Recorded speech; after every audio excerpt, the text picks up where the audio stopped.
Hi, welcome or welcome back. My name is Eleanor, and it looks like I'm continuing with the general discussion about who my favorite poets are or might be.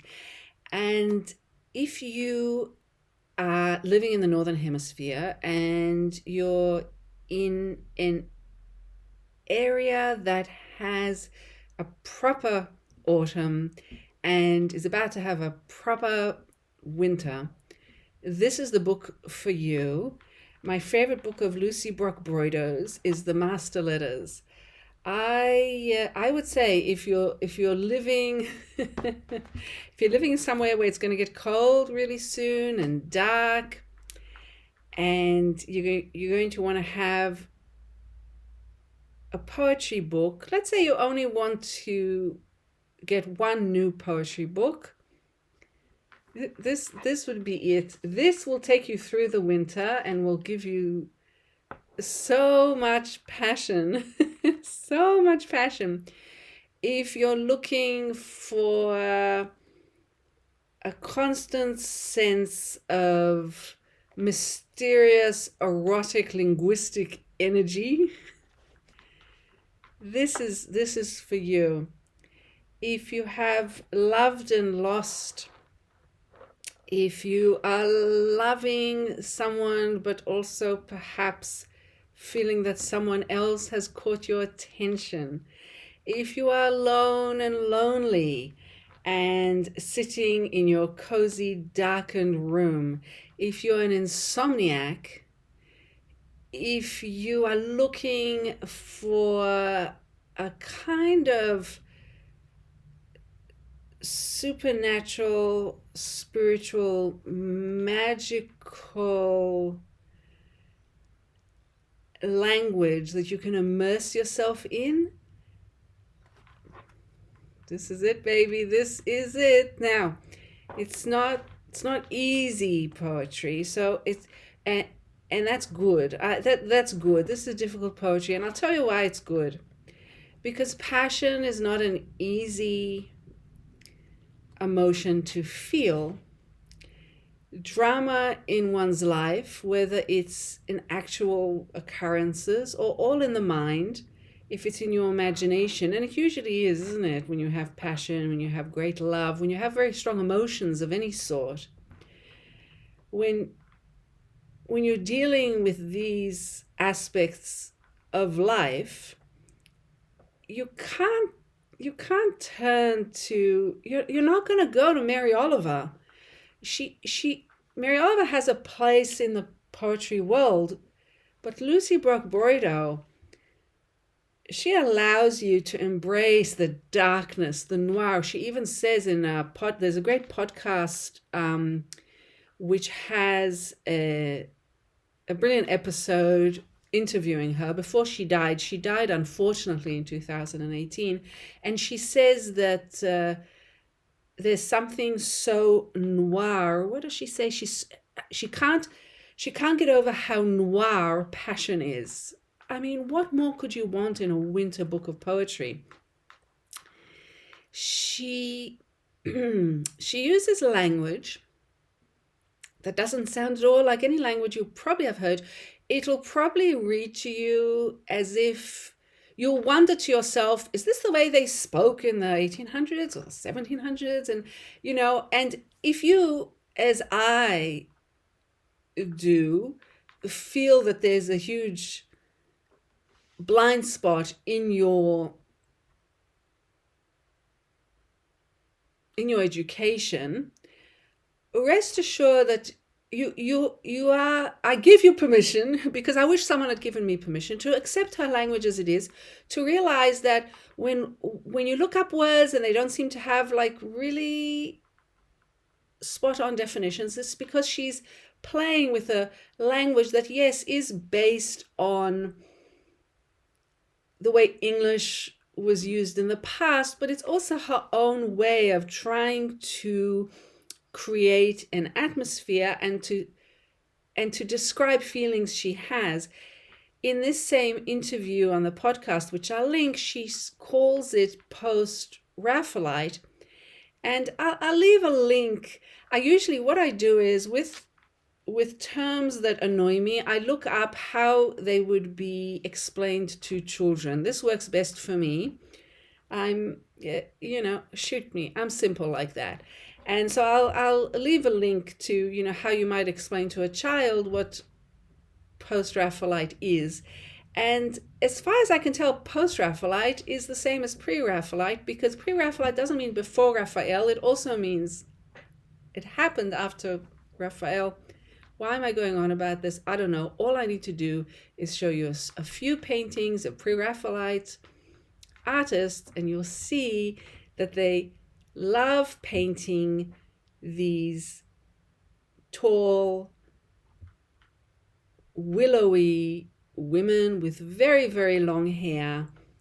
And if you look at Lucie Brock-Broido and the way she wanted to live and the mythology around her, this will add even more to the reading. I'm going to be putting up photos here, hopefully, so that you can get an idea. She's a huge poet in the US.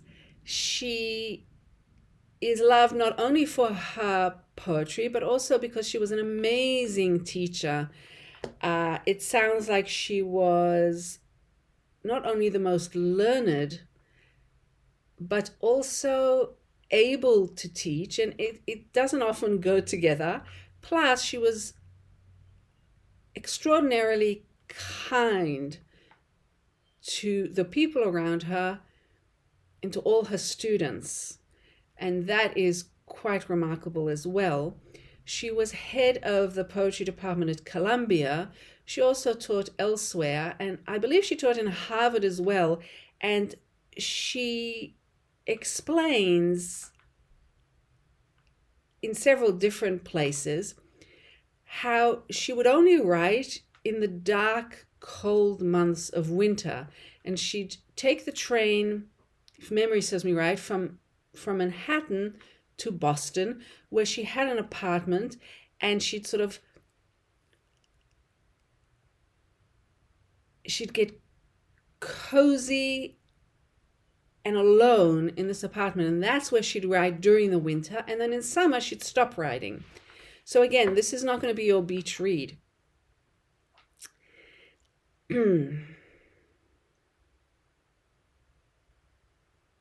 Let me help you a little bit more with the language. Rest assured, she's not trying to be fake. She's not a poser with the language. This is the way she thinks. This is the way she writes. She cannot write any other way. I think personally that's a sign of a true poet, a born poet. You're born into it. She jokes that, she has two sisters. One of her sisters would joke that on her tombstone, on Lucie Brock-Broido's tombstone, it should say she couldn't help it. Because she couldn't help it, this is the way she writes. Another way that you might be helped into the work is a quote that Michael Silverblatt in that same podcast, a quote from him. He talks about her critics, and he says, I quote, I'm quoting Michael Silverblatt here, "There's a world here, and almost every critic wanted to be under its spell and reject it at the same time." Well, you see, that's, to me, again, that's a mark of a great poet. If you have so much power that your poems have a spell-like quality, and also you have so much power that the critics are passionate about trying to define it as a way of distancing themselves, because it's so hard to talk about and sometimes it might be hard to accept. I say great poet. Great power in the language, great poet. Moving right along. what is it about the master letters that I love more than her other books? I absolutely adore the way she is riffing off the 3 letters that Emily Dickinson's sister found after Emily Dickinson's death. These 3 letters were written by Dickinson to a mysterious master, dear master. We don't know who that is. It can be anyone. It could be God, it could be a real man, it could be several men, it could be a woman, we don't know. And the crux of it is that Lucie Brock-Broido writes 52 poems using that template, that idea of writing, of a feminine writing to a masculine who seems to have who seems to be absent and has a silent power over the hugely talented writer. So what you have here is linguistic, erotic power.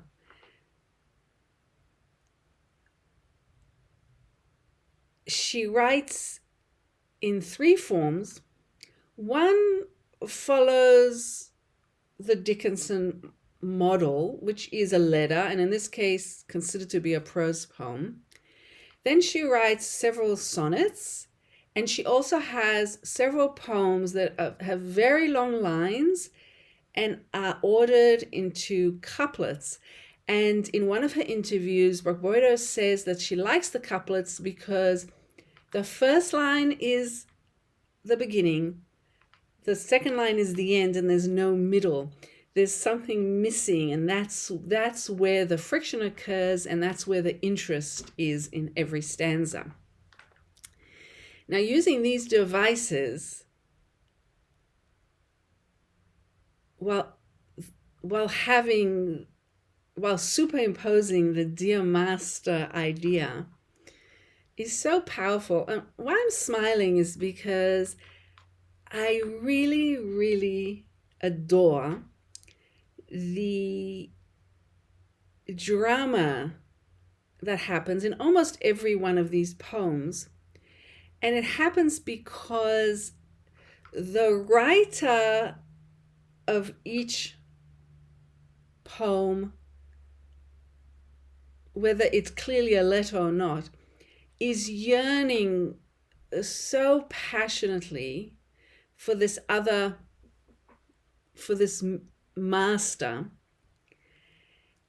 and has so much talent, so much linguistic talent, is so fascinating in her ability to target what it is that is driving her crazy about this, and here I'll just call it a man, about a man who not only is absent, but is perhaps unable to use language. And, this happens a lot in many love relationships, but in all sorts of relationships.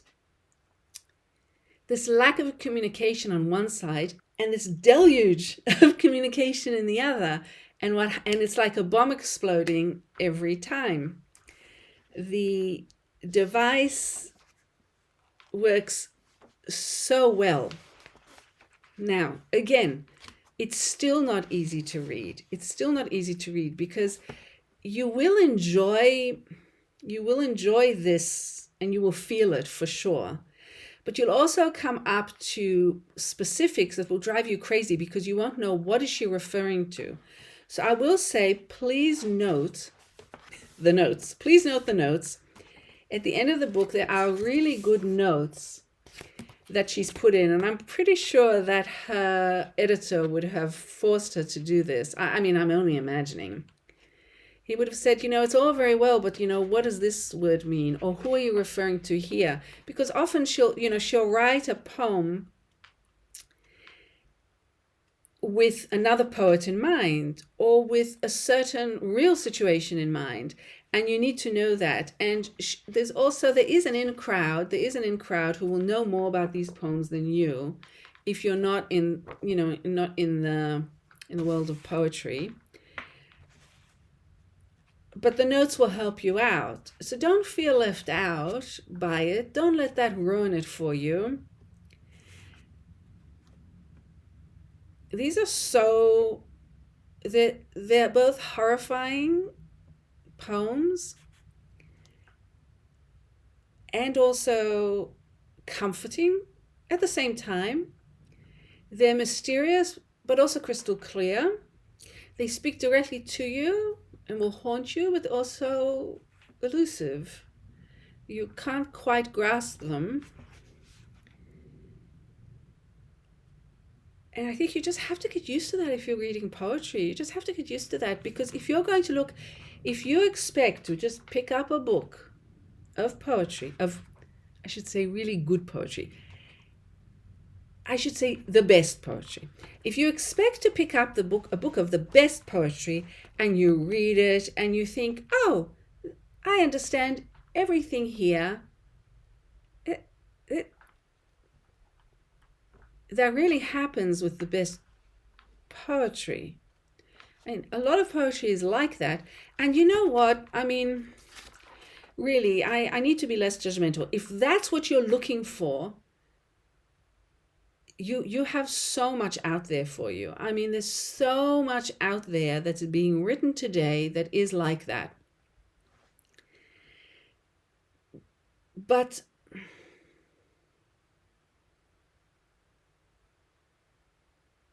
I think if you're looking for really, really good poetry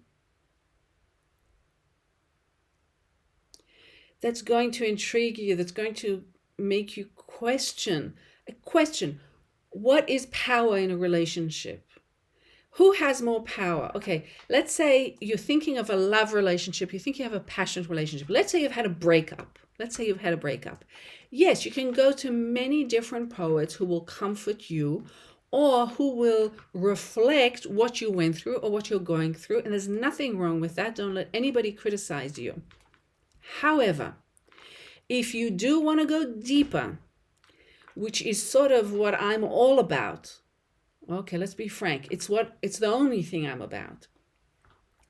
If you don't want to stay on the superficial, if you've been obsessed, let's say, with someone for many years and you don't understand it, and you see that there are so many pros and cons to it, and that it's been horrendous and it's been the best thing that ever happened to you. If you have a breakup and you realize that it's given you creative power that you didn't realize. If you meet someone and you feel an immediate chemistry and you don't understand it. If you love language and try to find something in language to express these difficult emotions you're having, you really need to also realize that the poetry you're going to pick up is not going to be easily read. And I think it would be such a shame to dismiss it.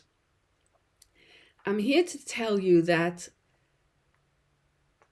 let's say you end up listening to this video and you think, oh, I'm going to check out Lucie Brock-Broido. And let's say you get the master letters out of the library, let's say, and you're reading them and you think this is just bullshit. I just don't understand it. Put a comment in and see, maybe you can be helped, because what I do is there's no one on BookTube helping me with Lucie I'll be frank, no one is helping me with Lucie Brock-Broido, and almost no one, I can find almost no one on on a Google search who can help me.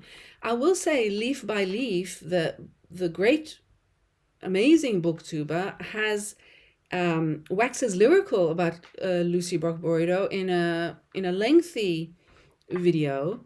But you wax lyrical about a poet, but then I pick up the book and I'm like, this is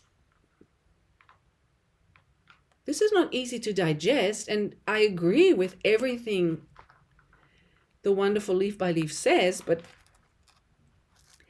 you need help, and it's of a practical nature, and so I'm hoping that maybe a few of the things I've said at the beginning of this video about how, professional critics themselves don't know what to do with her.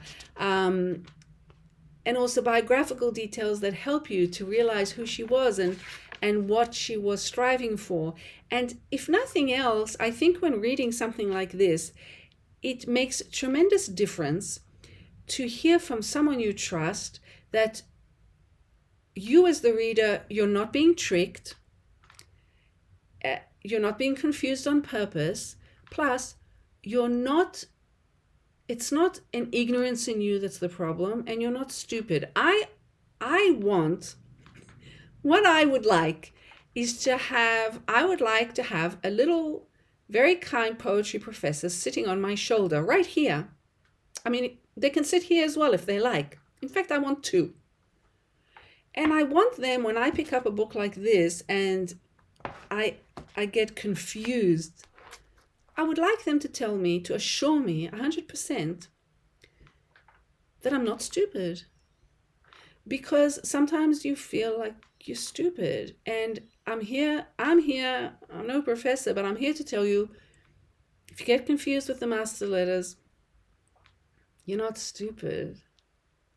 Yeah? Yeah. On the contrary,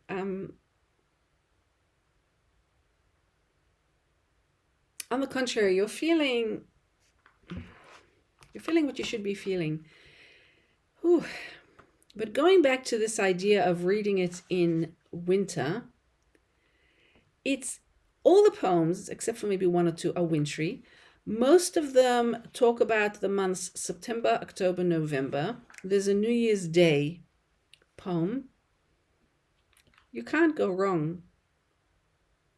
There's even a poem titled Dull Weather.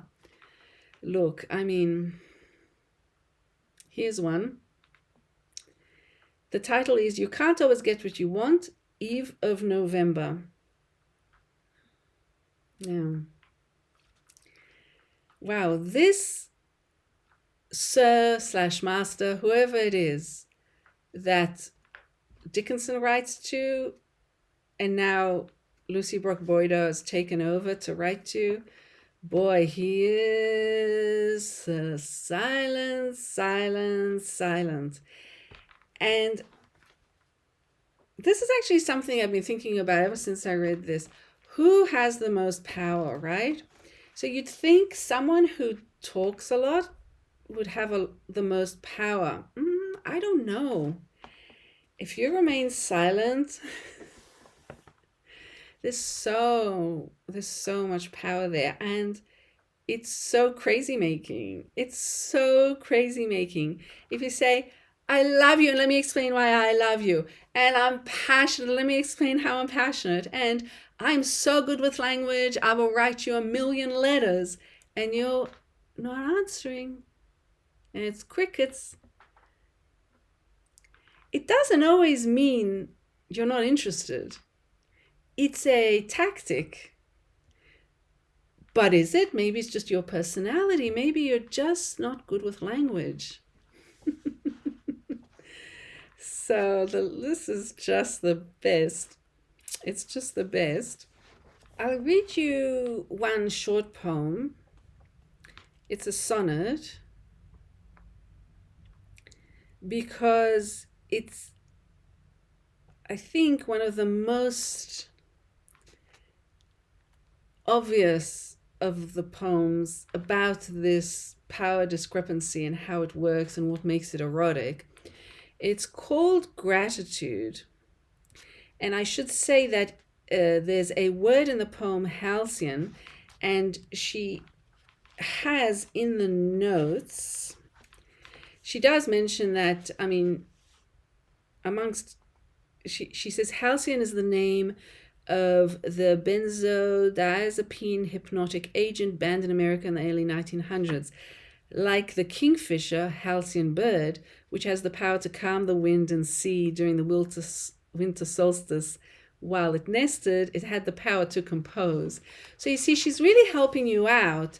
And, okay, I'm going to read it. Gratitude. I am alive this morning, and am alive numbed by field grey halcyon, dulled by the gift of boiling water, the freedom to descend my own glassed stairs, to wind the century clock, to know I am old enough to know a long time ago. I remember everything, remember everything. From me, sir, you have memorized my gift for blister and audacity. From you, a gift only of a mute, the null of the janitor, sweeping alone at night with his orange push broom in the fallout shelter. It is only motion and am dumb. Mic drop, Lucie Brock-Broido. If that's up your alley,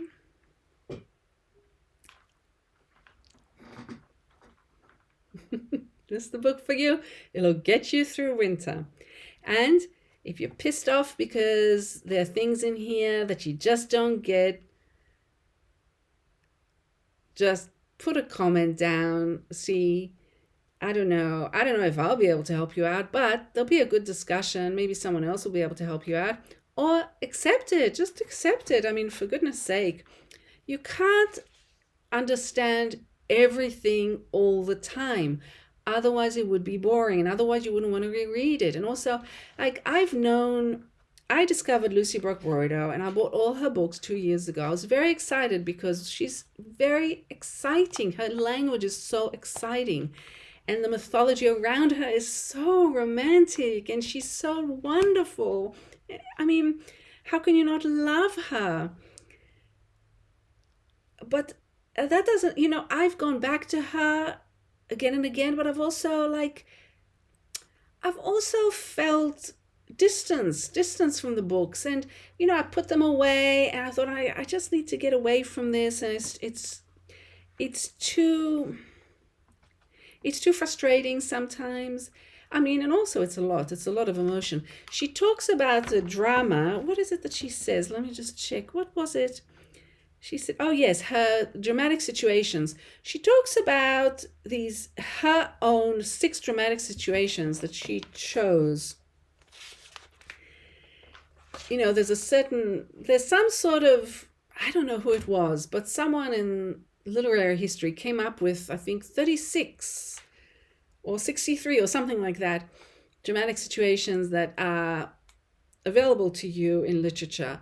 And then as a challenge, she tried to whittle it down to the most focused group, and she could get it down to 6. And these are her 6 dramatic situations: bliss, loss, trembling, compulsion, desire, disease.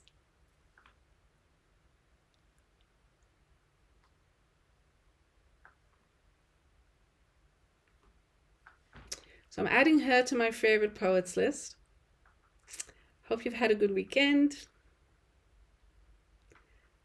And consider this book a poetry book sized hot water bottle that I am recommending for you when you can't sleep on the coldest night of the year. That's all it is.